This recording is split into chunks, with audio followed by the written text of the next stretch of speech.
Afternoon, colleagues. It's exactly 2:03. I think we can start. Welcome to today's webinar on Does Global Financial Transparency Improve Tax Compliance in Developing Countries? This session is based on a new research from SA Tide program, which examines how the automatic exchange of financial account information is helping tax authorities improve compliance and strengthen tax enforcement in developing countries.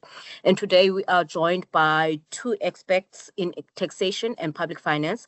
We have Professor Niels Johannesen, who is a professor of economics of business at the University of Oxford and a director of Oxford University Centre of Business Taxation. His research is focused on international taxation, tax havens, and offshore wealth, and he has published economics and finance journals. And joining him, he is joined by Professor Nadine Riedel, a director of the Institute of Public and Regional Economics at the University of München in Germany. Her research focuses on taxation, public economics, and economic development. She also serves as an academic work stream lead for SA Tide program. Without wasting any time, I'm going to hand over to you, Niels and Nadine. You can take us through your presentation. Thank you very much. Thanks for having us here today. It's a great pleasure to present this work to you. So this is joint work between myself, Niels Johannesen, Lauke Larsen, who is a PhD student of ours in Copenhagen, and Nadine Riedel, who is also present here. So this is a paper about what we call offshore tax evasion. So about people who hold financial assets in offshore tax havens and don't fail to report the income that these assets generate in the places where they live, so thereby evading taxes, and also in particular what this major kind of global policy push to rein in this kind of evasion. We're trying to assess the success of that policy in the South African context. So we're really happy to present it to you because you supposedly know a lot more about the South African context than we do. So we are very eager to hear your comments, and yeah, so there'll be some time for Q&A after my presentation, but also if you have clarifying comments or just clarifying questions or pressing comments, feel free to put a chat message and we can take your questions also along the way. So the background of the paper here is that economists have shown that there's a lot of offshore tax haven, a lot of offshore tax evasion going on. So some people have put numbers on that. This is the assets in the trillions of dollars are held in offshore tax havens, and these assets are notably held by the wealthiest taxpayers in society. So this is a rare instance where after a number of failed policy responses to this challenge, that finally around 10 years ago, a global policy response emerged that was at least very ambitious. This is what we call automatic information exchange. And what really happens is that nowadays, if I, as a resident of the UK, opens an account in Switzerland, well, the next year Switzerland has to send account details, so the assets that I'm holding, the income that I get from these assets. The Swiss bank has to send that back to the tax authorities in the place where I'm residing. In my case, the UK. Do you hear me? Did you find it? Is busy being a drama queen. Excuse me, can I ask you to mute your lines? Apologies, Niels. Don't worry. And so just to show you the scope of this policy initiative. So currently more than 100 countries participate in this. Every year, information about more than 100 million financial accounts is being exchanged across borders. And these accounts hold more than $10 trillion of assets. This is a very ambitious policy response to this problem. So the question that we're after here is really to try to understand better, whether this policy, or to what extent it has improved tax compliance. And I think it's important here to emphasize that, that the answer to that question might vary a lot across contexts. So there could be, I mean, the answer to the question might not be the same in Denmark versus Colombia versus South Africa versus China. So it depends a lot on how kind of tax authorities in the particular country uses the information that they are receiving now under the policy. So to focus like more broadly than just on information exchange, but also kind of to put this in the context of tax enforcement more generally, I think it's important to stress that this is kind of maybe the first example where countries are trying to extend what we call third-party reporting to the foreign or even the offshore domain. Okay, so third-party reporting is something that we know well from many from the domestic context, where employers typically like report on the salaries that they're paying to their employees, and that makes it a lot easier for tax authorities to enforce taxes on those employees. In many countries, also banks domestically report kind of interest income, dividend income received by taxpayers to the tax authorities, so that it becomes easier for tax authorities to tax them. And so this is really like this automatic information exchange is an instance of like tax authorities globally trying to extend this third-party reporting across borders. So now they're receiving information from third parties like banks and financial institutions in other countries about the income earned by their taxpayers. And one reason why it is useful to see it as an example of third-party information reporting is that third-party reporting has like emerged as kind of, I would say, like economists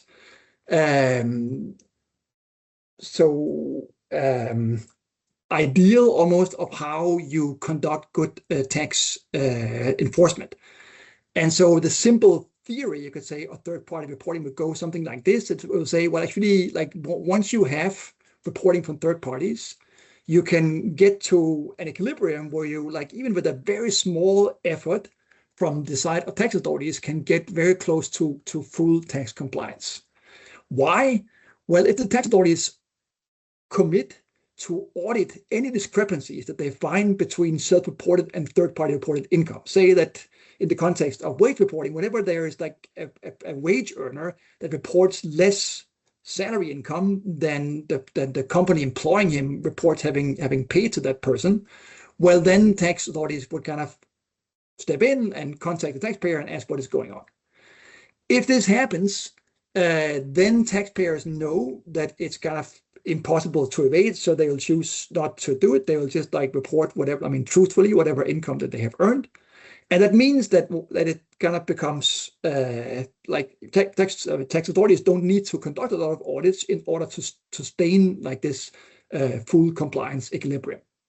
So in theoretical terms, once you have third-party reporting, we have reason to believe that we can get to like a very favorable outcome with low audit efforts and almost full tax compliance.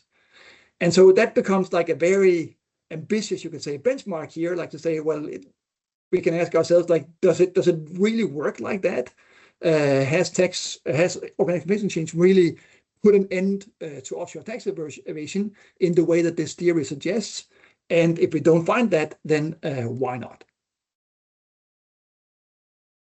So in this paper, we are studying the South African context. So we have been kindly given access to administrative data from South Africa, a number of types of data. I'll get into that in a second. So basically to investigate how this automatic information exchange, how it shapes the compliance behavior of taxpayers, but also how it changes kind of the enforcement by tax authorities to inform this question of like whether we are kind of close to that idealized theory of third-party reporting or not.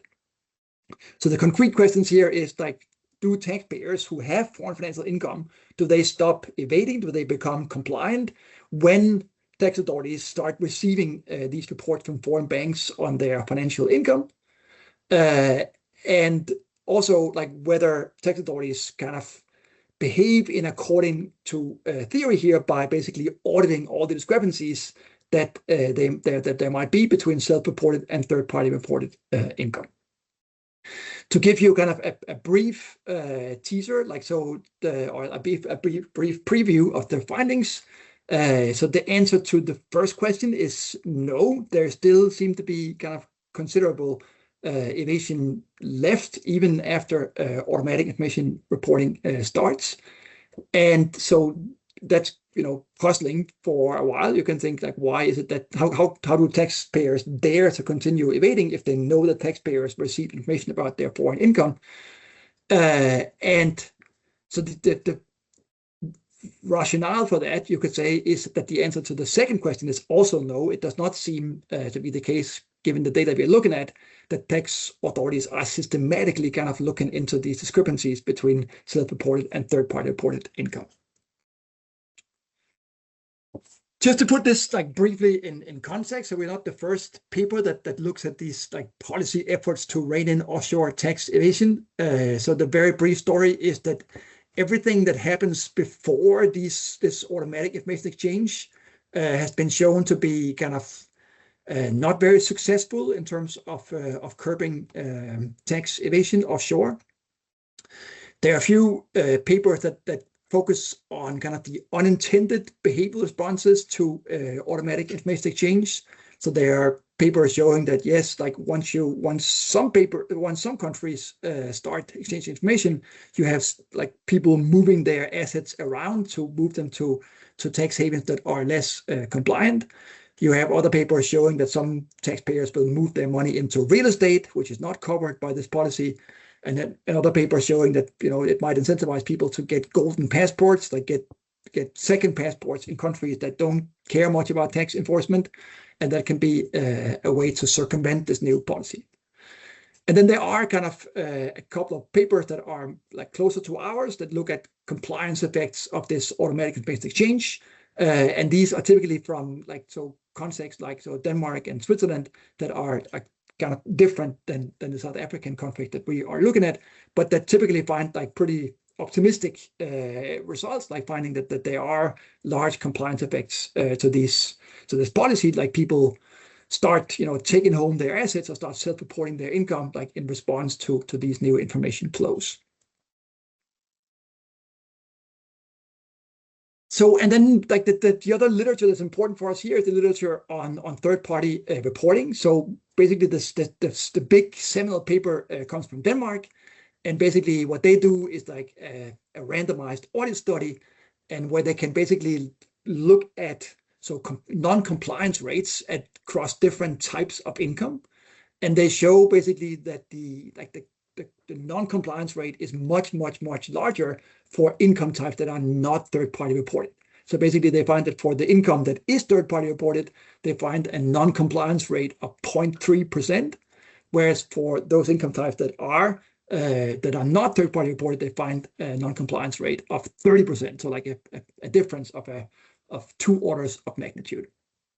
So this is kind of the paper that has made many public economists think that third-party reporting is really the way forward. Is the way to get to these almost full compliance outcomes with limited resources, and that has also led countries to, I think, try to push the boundaries of third-party reporting, to expand third-party reporting into new income types. And this is where there's evidence that this does not always work so well, in particular, in settings where the report information is imperfect or is partial. In particular, there's evidence for tax authorities having tried to get third-party information about business revenue from credit card issuers, from customs authorities, whatever. And so once you only have kind of partial information on revenue and no reporting on cost, then actually that doesn't help compliance very much, this paper finds. So this is why we are falling into this category of trying to say, well, this information received from foreign banks is also likely to be imperfect in many ways, and we're going to see that very directly. So how much is that going to help tax compliance to get that kind of imperfect third-party report information at your disposal? So that was the introduction. So if there are questions, maybe it's a good time to take them now. Otherwise, I'll just grunt on.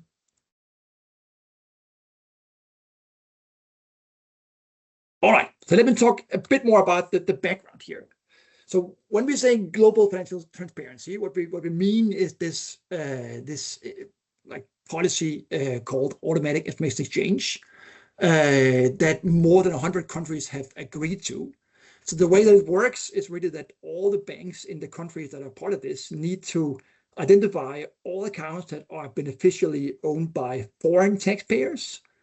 And then there are different mechanisms, but that one way or the other, they need to then share account information with the tax authorities in the account owner's home countries. Again, if I were South African, I open an account in Luxembourg, well, the next year that the Luxembourg bank has to tell tax authorities in my home country, South Africa, about like the assets that I'm holding there, and also on the income flows that I've received. And importantly here, this does not just hold for bank accounts held by individuals in their own name, but also if there is a corporate layer. So if I set up a holding company in Panama to hold my Luxembourg account, well, then the bank is supposed to look through that layer, like to all the way to the beneficial owner, to actually like provide information to the residence country of the beneficial owner of the account. So you can see this really kind of mimics how third-party reporting works in the domestic domain in the countries that have like third-party reporting by banks. So the other background fact that I wanted to draw your attention to is that so this shows you kind of like what is the take-up for countries at different income levels of this policy.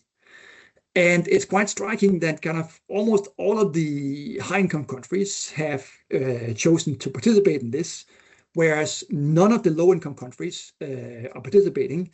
And then for middle-income countries, it's at less than half, but there's a significant fraction that have chosen to participate. So I think so why would some countries say, well, we're not interested in this? Well, supposedly there are like some fixed costs of doing this. You need to also get your own banks to then collect information and send it on to foreign countries. And also you might have like doubts of whether like this is going to be a useful tool for you, like for the purpose of tax enforcement. And I think so. This is so basically our paper here is the first to study like this middle income group where South Africa is sitting, and I think like our results is going to inform also other countries' choice. Like so, is this kind of a thing that is useful, like in terms of improving tax compliance in this particular dimension. So let me talk a little bit about the data. So basically we are bringing together three types of data. So the first type is just like information from tax returns, where we see like we have very granular information here about different types of income, and also broken down by, by domestic and foreign. So so what we're particularly interested in here is, of course, like the foreign interest income, dividend income, and foreign capital gains that the taxpayers are themselves self-reporting on their tax returns, because that's what we can compare directly to the information that South Africa is now receiving about these same income categories on these information reports from foreign banks.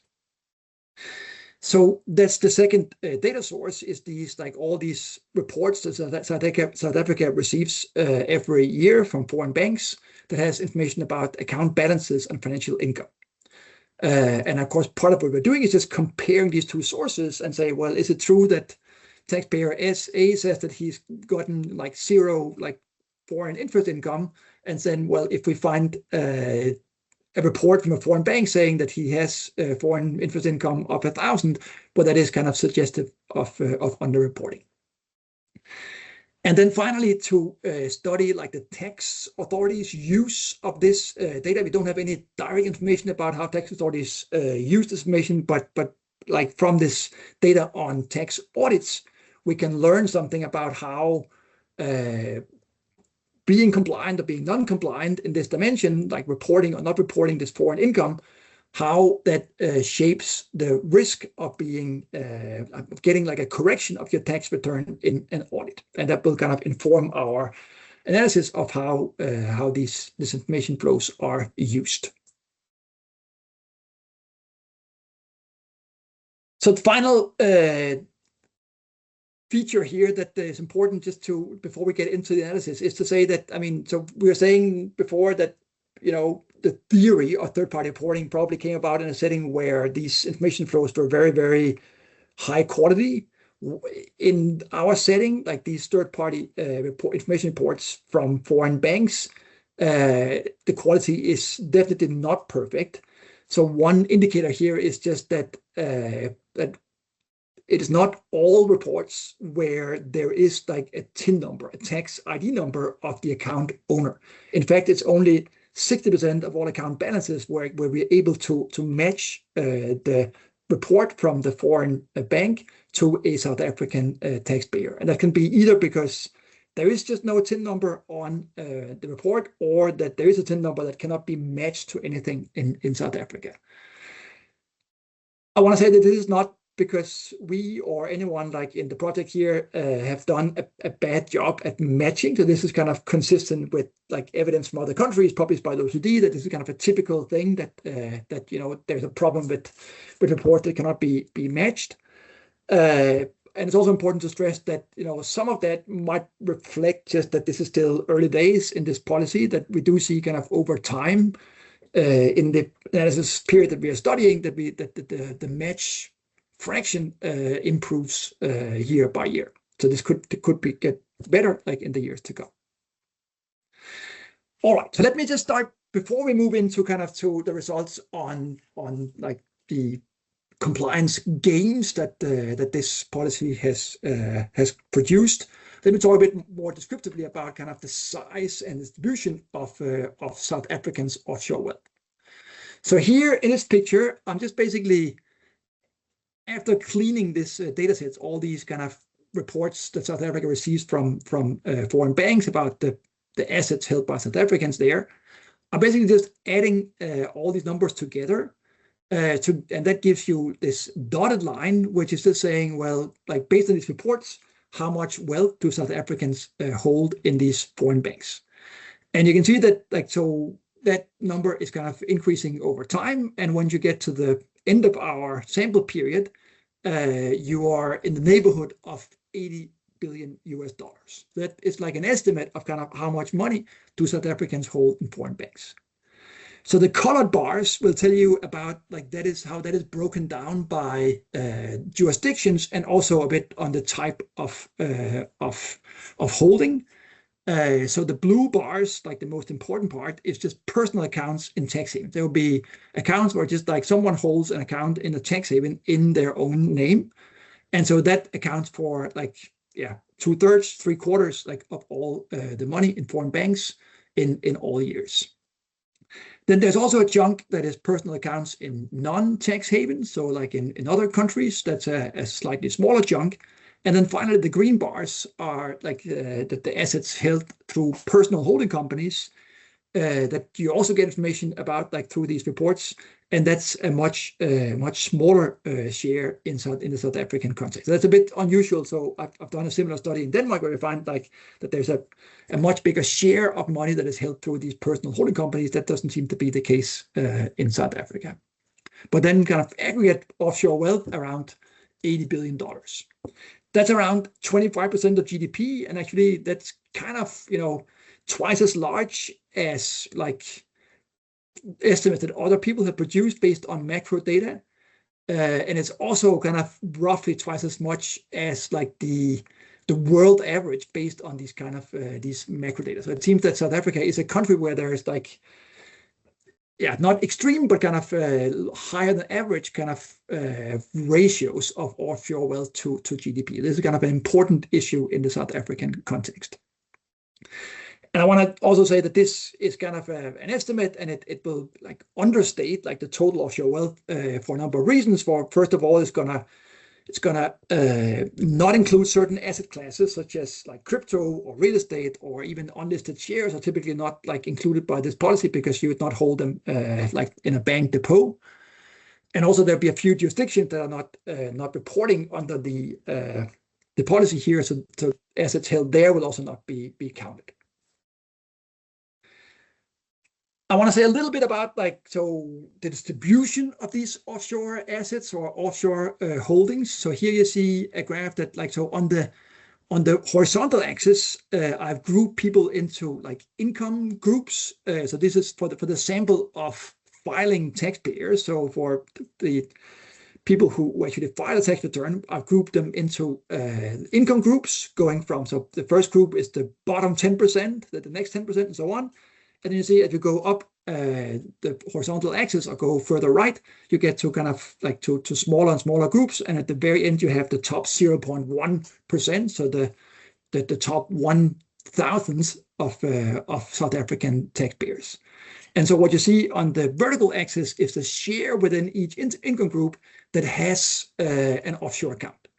And you can see that in all countries, there is in all years, the colors here refer to different years, but in all years, you'll see a very clear kind of income gradient, if you want, in this share that holds an offshore account. And at the top, among the highest income earners, it's around 1/3 that has and that can be matched to an offshore account through these reports. So then, of course, there will be others who cannot be matched, although they have one.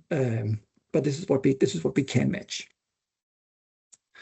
If you look at what share of the total offshore wealth that is covered by these reports from foreign banks that belong to each of these income groups, you'll see that at even more kind of striking numbers, actually. So basically, at the top, for that top 0.1% of the South African taxpayers, well, they in each of these years, they own around 1/5 of the total wealth in these accounts. So, and if you were to add together kind of the top 5%, say, well, they'll be owning kind of the majority of all the offshore assets. So this is not unusual. It's something that other papers have found too. That, I mean, it is probably hardly surprising that that a lot of this offshore holdings belongs to the highest income, most wealthy taxpayers in a country. And it also means that once you start kind of cracking down on this kind of the tax evasion that might be going on through these accounts, it's really going to be affecting mostly people with high incomes and high wealth. All right, so let's start talking about tax compliance, about how this policy now has affected tax compliance. And basically, I'm going to address two questions here. So the first is, so just what happens to aggregate self-reported foreign financial income at the onset of the policy? So when South Africa starts receiving all these reports from foreign banks, do people start self-reporting more foreign financial income on their tax returns? That's the first question. And the second is how does that self-reporting compare to what the banks are reporting for the same sample of people? Is there any, in other words, is there any remaining underreporting after South Africa starts receiving all these reports? So first, I just want to show you kind of a descriptive graph here that is illustrates the aggregate self-reported foreign financial income by year. And you can see that up until 2015, so if you're just pooling together all the foreign financial income self-reported by South Africans, it adds up to around $200 million. And so 2016 is the first year for which, so the timing here is that in 2017, South Africa for the first time receives these reports, and they concern the tax year 2016. So this is kind of phased in, and also some foreign partners start reporting a bit later. So you can think of this as a policy that is being phased in over a couple of years. And you can see that between 2015 and 17, you can see roughly a doubling of the self-reported foreign financial income on South African taxpayers' tax returns. All right, suggesting that something is happening. It seems that some people are definitely reporting more than they used to, and it looks like this could be a response to the policy if you just look at the raw timing of this increase in self-reporting. If you want to look at where does it come from, so what kind of it's taxpayers with what kind of accounts that seem to report more. You can see like now it's a slightly different graph. So now I'm focusing on people who are self-reporting less than $100 per year of foreign financial income. And so these are people with small accounts. And now what you see on the vertical axis is just like what is the percentage change relative to 2015 in the number of taxpayers reporting this amount. All right, you can see here there's no change. So basically, like nothing happens to the number of taxpayers that are self-reporting small amounts of foreign financial income, less than $100. If you move to slightly higher income brackets, so like if you go to the bracket between $100 and $1,000 of foreign financial income, you still see nothing happening around this introduction of the policy. If you go to a slightly higher, again, income bracket between 1,000 and 10,000, also doesn't seem that anything is happening. Once you go to the bracket $10,000 to $100,000, you see not so clear maybe, but still like a pretty large increase of around 50% over 2 years. And then finally, when you go to taxpayers who self-report more than $100,000 of foreign financial income, you see like a really large and very sharp kind of increase of actually 200%, right? So that's a tripling of the number of taxpayers self-reporting more than $100,000 in just 2 years. So what we saw before, kind of this increase in the aggregate self-reporting really comes from this group that is reporting a lot of money of foreign financial income. So that answers the first question. Yes, there does seem to be, just based on these time series, that there does seem to be kind of a clear kind of response that there are people who, start self-reporting more foreign financial income. The next question was like, is there any underreporting left? And so this is what we shed light on that question with this graph, where kind of the blue line is what you saw before, but just at a slightly different scale. So now you can see that the vertical axis goes up to like $1 billion, and we're comparing that aggregate self-reporting to the aggregate reporting by banks. Like how much do the foreign banks say that South Africans, like how much income do they say that South Africans have earned through their foreign accounts? And you can see that in every year, that number is around twice as high as the actual self-reporting, suggesting like a non-compliance rate of around underreporting of around 50%, right? It suggests that for every dollar of offshore financial income, like people only self-report 50 cents. So kind of a mixed message here that yes, it does seem to be the case that this policy helps. It does seem that self-reporting has increased, but it doesn't seem to have solved the problem completely, because there's still like a big gap left between that red and blue line. So this is what I have here. So we can look at this from a slightly different angle by moving to looking at not at aggregate data, not at a time series for the entire kind of South African economy, but look at a more granular kind of taxpayer level and see what happens to tax compliance. So here I'm going to focus on what I call the 2016 cohort. So these are people who, like, already in the first year of information exchange, there is a report that can be matched to them. Okay, so that's actually around 80 billion of like most of the assets that will eventually be covered by information exchange. So that happens already in 2016. And so I'm going to look at people who are matched to a report already in that first year, what happens to their self-reporting around that time. And I'm going to distinguish here two types of taxpayers. I'm going to distinguish taxpayers who did self-report some foreign financial income already in 2015, already before kind of the policy came into force. And I'm going to call them ex-ante compliers. I don't know whether they actually self-reported as much income as they had, but they at least reported something, so suggesting that they are kind of at least partly compliant. And I'm going to call them ex-ante compliers. And the other group are those that just didn't report any foreign financial income in 2015. We're going to call them the ex-ante non-compliers. And so this picture is for the ex-ante compliers, and it just shows you like how much income on average, how much foreign financial income on average they're reporting in each of these years. That's the red line, the self-reporting. And then the black line is the bank reporting. And of course, there's no bank reporting before 2016. So like the black line only extends back to 2016. And you can see here that like for this group, it really seems that they've been compliant all along.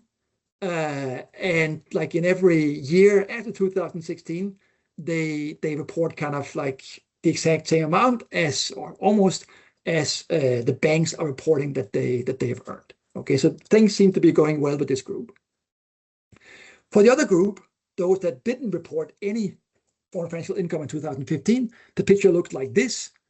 You can see that there is like a jump up in 2016. Like this group seems to, they seem to report more after the onset of the information exchange than they did before in all the years. But there's still like a very clear gap between what they are self-reporting and what foreign banks are reporting that they have earned. So this group seems to be still only kind of partly compliant. And so this is what you could say is a bit of a puzzle, right? If it's the case that tax authorities receive information from third parties, from your own foreign bank about how much income you have had, how come that you dare to still kind of not report that income, especially kind of under our idealized theory of third-party reporting? You would think that taxpayers already here know, well, if tax authorities have the information, if I underreport, then they're gonna crack down and audit me and find out that I've been cheating. So to understand what is going on here, we try to analyze like how this self-reporting of foreign financial income, how it shapes the audit outcomes. All right. To understand like what actually, like how, to what extent does underreporting here, does it give me like a bigger risk of getting caught, of having some kind of correction, to being audited and having correction than self-reporting. And here we're gonna use this data on audits, and so our idea here for a research design is that we're going to compare taxpayers who look very similar, identical, in a number of dimensions. So there will be people who are near identical in terms of their, what I call the background risk, so their age, their reported income, their self-employment, stuff like that, and who also look very similar in terms of their true foreign income. So these will be people who receive the same amount roughly of income from a foreign bank, according to like what the bank reports, and also where it's held. So like there'll be two people with an account in Switzerland, both according to the bank, getting $10,000 or $100,000. But then I'll divide this group into two subgroups: those that self-report foreign income and those who don't. All right. And the question we are then asking is like whether these non-reporters, whether they have a higher risk of being audited and whether they have a higher risk of getting an audit correction relative to those people who are really, really similar to them, but who do self-report foreign financial income. All right. So comparing people who seem to be very similar in terms of their background risk, also very similar in terms of their true kind of foreign income, but who differ only with respect to their choice of self-reporting versus not self-reporting their foreign financial income. And by comparing those two, we can, so the difference in all these outcomes will interpret as like the effect of underreport. All right. So this is so the red bar here is our key result. And it says just across all these like different people with like so across all these people who do not self-report anything, we see that they have a small excess risk of around 1 percentage point of having their income corrected in a tax audit, compared to like people who really resemble them a lot in terms of age and income and true like bank reported foreign financial income and so on and so on. So it does seem here that, like not reporting your foreign financial income gives you a slightly higher risk of around 1 percentage point higher of being audited and getting a correction in that audit. If you then look separately for people who have an account in a tax haven and those who have an account somewhere else, you can see that excess risk is somewhat bigger when you have an account in a tax haven. And even more interestingly, if you compare it across different groups that vary by the size of this bank reported foreign financial income, you can see that excess risk is really actually pretty high for those with large amounts being reported by foreign banks. For that group, this excess risk goes up to around 5 percentage points. All right, suggesting that, well, if the bank reports a small number like $100 and you don't self-report it, it doesn't really give you any kind of higher risk of getting like busted in an audit. But if it's a large amount, well, then actually suddenly it becomes both statistically and also economically significant. And so again, so this shows that, okay, it seems that people who underreport seem to be running a risk here. There is a chance that they're getting caught. But if you remember, like back to kind of our theory of like this idealized theory of third-party reporting, then that risk should have been around 100%, right? So this idealized theory would say, well, tax authorities should just, anytime that there's a discrepancy between what the bank reports and what people report themselves, there should be an audit and there should be found out and there should be a correction. In this case, like we are much below that. It's only 1% for the average taxpayer, but there is a risk, and it's importantly, it's increasing in the size of the underreporting, suggesting, I mean, again, we don't have like data on what exactly like tax authorities, like what triggers these audits, but suggesting that that you are more likely to be investigated if it's a large amount that your foreign bank is reporting and you're not reporting it. I have one final result for you, which is this one, which is kind of puzzling, so or intriguing, at least if you want. So this is showing you, so the red bar is the same as the red bar you just saw. It shows you kind of what is the comparing against people who are very, very similar, only two people who have the same kind of foreign financial income, one self-reports, the other one doesn't. What is the probability of like that person who doesn't self-report of like getting a correction, getting an audit correction? And that's the difference is around 1 percentage points. If we are breaking that into two parts, so, and these are the two blue bars. So one is the probability of being taken out for an audit, that's the left one. And the other one is the probability of like once you, like if you are being taken out for an audit of getting a correction, that's the right column. Then you see that actually like the first one is negative, right? It actually seems that comparing people who are super, super similar, except for their kind of choice of self-reporting of foreign financial income, those who choose to self-report are more likely to be taken out for an audit, all right? Whereas when you move to the second column, you say, well, once these two guys have both been taken out for an audit, it's the one who has who have not self-reported who has a way bigger chance of getting a correction. All right. So the puzzle is the first part. Why is it that like actually self-reporting foreign income is more likely to get you into an audit than not self-reporting it? So we don't know exactly, except I mean, so we can just say like it's what we find in the data. It is kind of a problem because you get kind of audits. I mean, you get compliers being selected into audits where you'd much rather have non-compliers being selected into audits.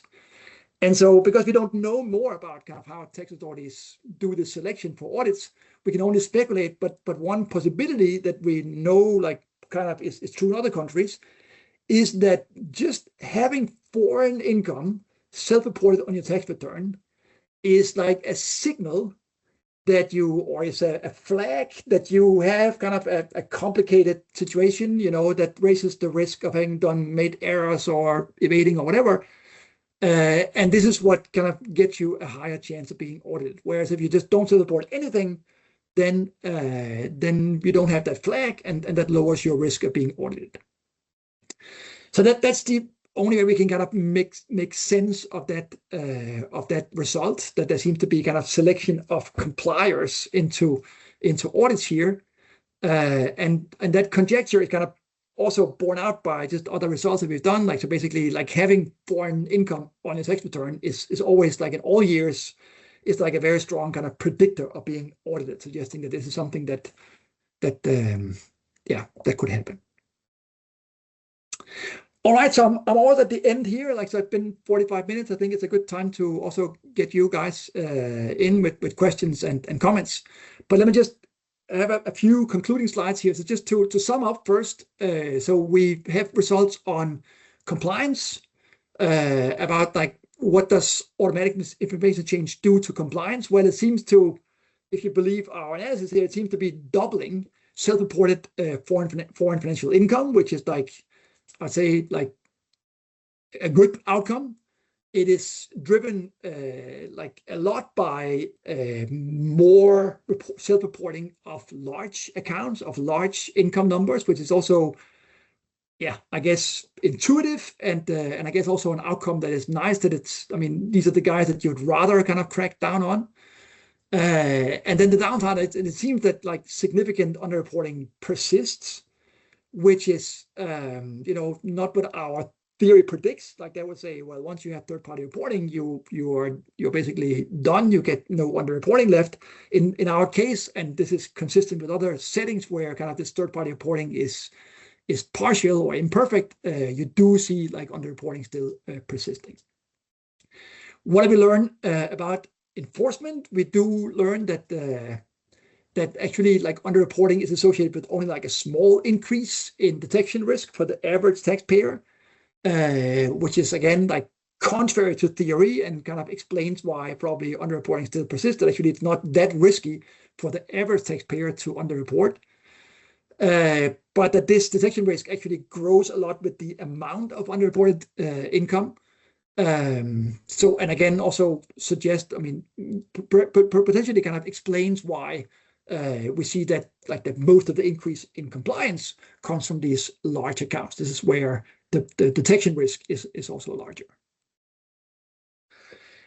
And then finally, I just want to, I mean, sketch out kind of 3 policy relevant lessons. So that could be also a good point of departure for a discussion.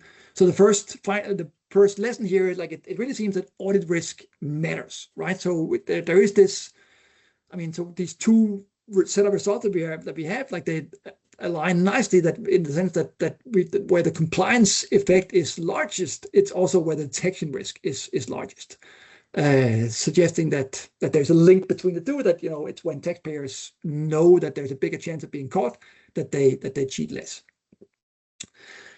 The second lesson here is what we just discussed about this audit selection, that you seem to, like in this setting, to get like selection of compliers into audit, which is, you know, the opposite of what you want. You'd rather have like non-compliers being selected into audit, and it clearly kind of contributes to like reducing that, you know, detection risk associated with cheating. So if there's any way of kind of reversing that, perhaps bring in like these bank reported data already in the audit selection process, that is maybe kind of the easiest and cheapest way of bringing up, you know, like that detection risk of underreporting, and therefore like potentially also bringing up kind of the compliance response to the policy.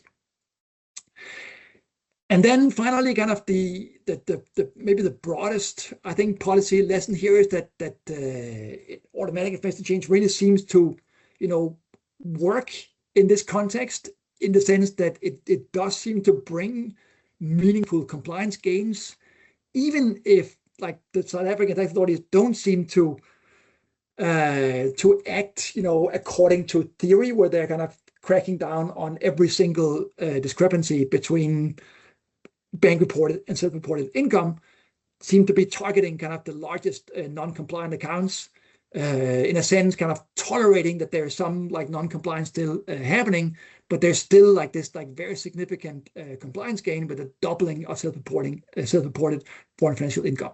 So I think that's an important lesson for kind of the countries that have, the middle-income countries that have chosen to opt out of this international collaboration, that, like if it can work in South Africa, then it can work in other middle-income countries too.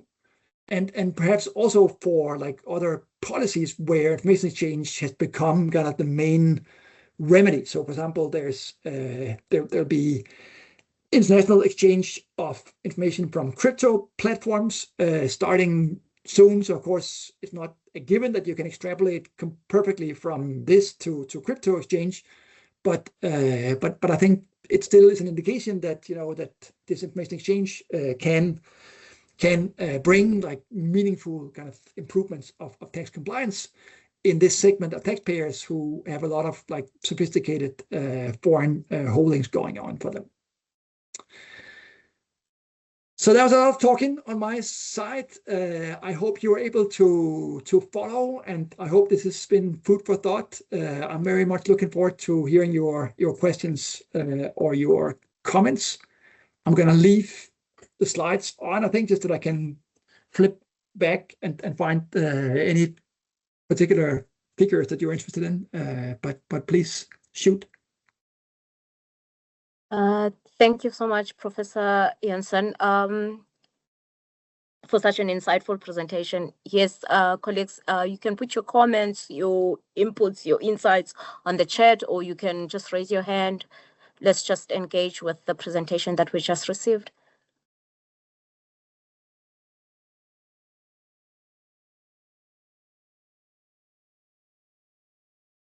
Yes, Elaine. Thank you, Prof. Yeah, this was quite insightful, and also, it raised questions: why is South Africa 50% higher? Why are we such an outlier? Is it maybe because could it be that that partially it's because there's transparency and therefore it's a lot easier to detect it? That it might be in other middle income countries, the reporting or the visibility or the transparency is not that, it's not that transparent. So therefore, it might be that these percentages might also be higher. But so I'm wondering about that. Secondly, I've got a question: why would property be excluded? I think you mentioned it initially, because I think that's so interesting. And lastly, or maybe if you bear with me, just two very quick more things. One is, I suppose it also has got to do with the interoperability between your systems, your banking systems, your tax institutions, etc. And in a sense, even then the digitization of your government, showing you, where we're going in the future. And then my last question to you would be, so it's the comments, but just this is a question is, I would think middle income countries, it's really important. This is money that we need, but why is it so difficult? Or if you look at the percentages of buy-in or compliance, is it an expensive exercise? Is it affordable? Is it like a developed country solution that hasn't really been customized for the countries who really need it, a developing country challenge? Thanks. Great questions, all of them. So I took some notes. I hope I'll get to all of them. So first you're asking why is South Africa an outlier? Like, I don't think that I know that they are. Like, so we find that South African offshore wealth is around 25% of GDP. So that is more than the world average. I mean, but there are definitely other middle-income countries where this number is larger. Like, so there's no other country where this kind of study has been done exactly, but there are other types of studies. For example, there is one study from Argentina suggesting they had this like one amnesty that brought in like something like 25% of GDP, like just in people disclosing offshore assets. So supposedly there's even more out there. So I think the bottom line is that just because we don't have the same kind of studies from other countries, I'm not sure that South Africa is an outlier in terms of like comparable middle-income countries. So you're asking why property is not included. So I think it's a function of the mechanics of the policy. So this is really banks looking at their like people's financial accounts and giving information about that. And banks don't necessarily like have information about the properties that people own. So this is not to say that you could not make a similar kind of information exchange system for properties, but it would have to work in a different way. It would have to be working through land registers or like some other kind of information reporters than banks. Then you're asking at the end about like whether it's a good policy. I guess you're right that we are only, or like, so what are the cost benefit trade-off here? I think you're right that basically what we are doing is we're only looking at the benefits of the compliance gains that are being produced here, and you want to balance that against the costs. So I'm not sure that there are any estimates of the costs in the South African context. So the European Union has collected some costs for like both for the tax authorities themselves. How much does it cost for them to process and use information, but also for the banks that now have to, collect more and report more and so on. And so we do have like a cost benefit analysis for Denmark that suggests that it's a pretty good policy in that context, comparing costs and benefits. And then you had your question 3. I think I have a note that I cannot read. I just said I think it's also, I suppose it's also dependent on the interoperability between your different systems, your tax institutions, your banks, etc. Yes, exactly. So, and I imagine this is presumably why why no low-income countries, I imagine, opt in here, because it's just, the policy just gives you all the data that you need a lot of capacity to use it and to bring it to use. So you can imagine that this is kind of a bigger task to lift for like a low-income country versus a high-income country. So I think one interesting finding relating to that we found like in another project was that the quality of the information that countries are sending is like highly correlated with whether banks domestically are reporting to tax authorities. So in countries where banks are used to reporting on interest income and dividend income for like locally, they also send like information away at a much higher quality, whereas most of the quality issues come from countries where banks are now for the first time being asked to report like tax relevant information about their customers. So this is more about kind of the sending side, if you want, than the receiver side of this information, but still very interesting, I think.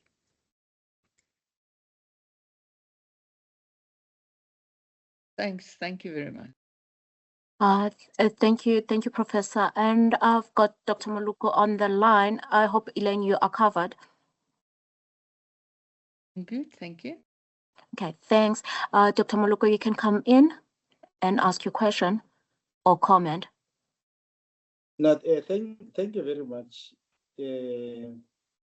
You'll pardon me because you are GTAC, and I'm just trying I've been battling as I was listening, and thank you very much for this very interesting webinar.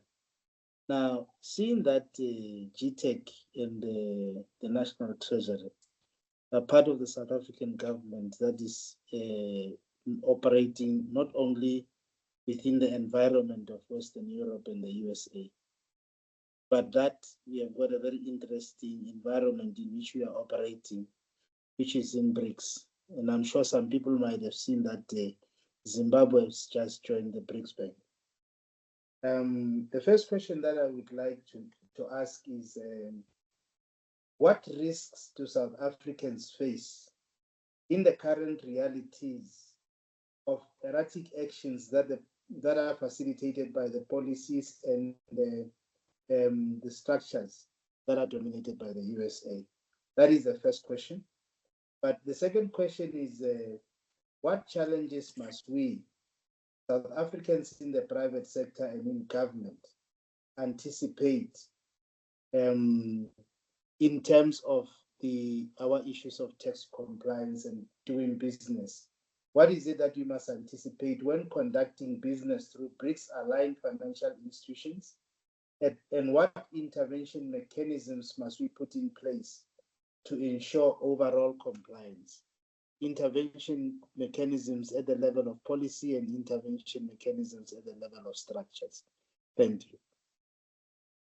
Oh, I'm sorry, I'm not sure I'm able to give a good answer to that question. I just don't know like very much about the particular ways in which South Africa is cooperating with the other BRICS countries. I'm not sure that there is any kind of tax-related cooperation with these countries. So yeah, so I'm sorry, I'm not sure I really am able to answer your question.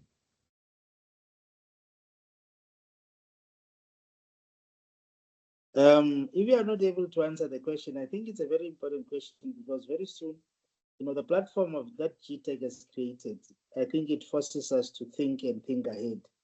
But I think that it's one of the questions that GTAC must grapple with, especially because of the that it plays within the National Treasury and within the national government.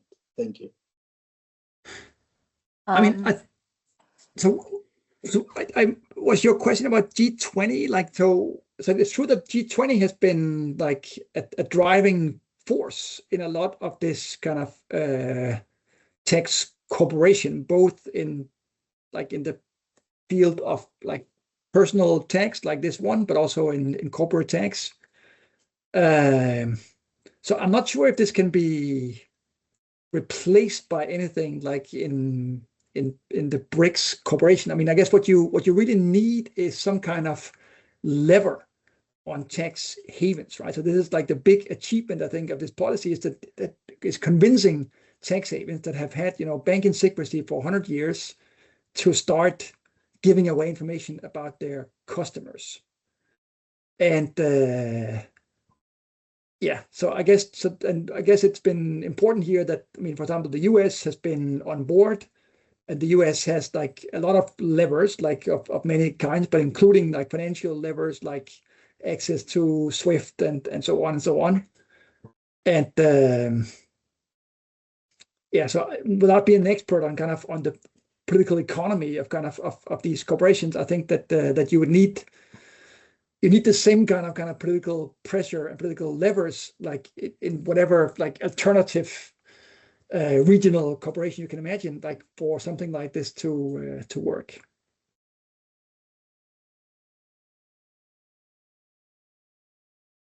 Thanks, Professor. And I've got Elaine again on with her hand up. I don't know whether you're answering to the question from Dr. Moluko or you're coming on a different question, Elaine. No. I just, from a GTAC perspective, I just quickly wanted, because I think we don't want to take away from the opportunity to engage with Prof. Johannesen. I just want to say to Dr. Moluko, I think you're asking really good, very difficult questions. I'm sure you have thought about it as well. And you're more than welcome to maybe write and we engage further on this, because I do agree with you. We do need to grapple with these questions from a developing country perspective, from a BRICS member perspective. And as Professor Johannesen said, when you get that leverage within the G20 space, how do you use it to address these type of challenges, and especially around how the US has disrupted the world in the last year or three, and what was the impact? What I do know is that the whole world has started to look away from the US as the only way, the only road to Rome. So maybe it is a good opportunity. It's a disruption that has been caused by the presidency on that side, for actually the whole world in a certain way. But back to you, Prof. Johannesen. Yeah, just, to follow up on your comment. So interestingly, so I didn't get into the institutional details here, but interestingly, that the US is not part of the global policy here. So actually, like there are two policies implementing this information exchange. So one is the US's own policy, which is called FATCA, where they are bilaterally doing information exchange with other countries. And then there are the global policy called the Common Reporting Standard that are kind of all the other 99 countries, if you want, that are collaborating. And these are very kind of parallel and very similar policies, but they are not the same. And so the US is in this sense has chosen to be outside of kind of the mainstream international cooperation. But that also shows that the rest of the world is able to cooperate about something as difficult and important as this, even without the US being part of it.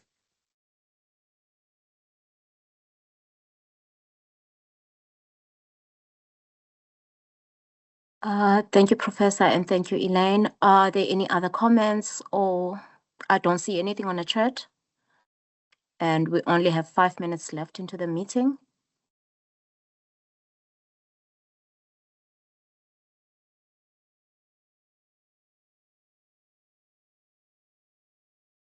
If there are no further comments or questions, I'll just like to remind everybody that this presentation will be available on our Knowledge Hub and the recording on the YouTube.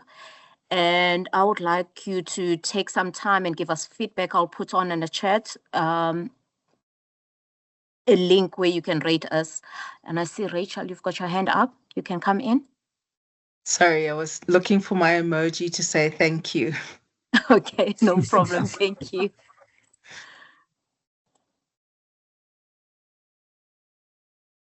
Thank you very much. It was a pleasure being with you. Thanks very much for taking time to listen. And I'm looking forward to interacting with you in different ways in the future. Thank you so much, Professor Johannesen. Thank you so much. With the clap of hands, it shows that your presentation was very engaging and insightful. And thank you, colleagues, again for joining, and have a great afternoon. Bye-bye, everybody. Bye. Thank you. Bye.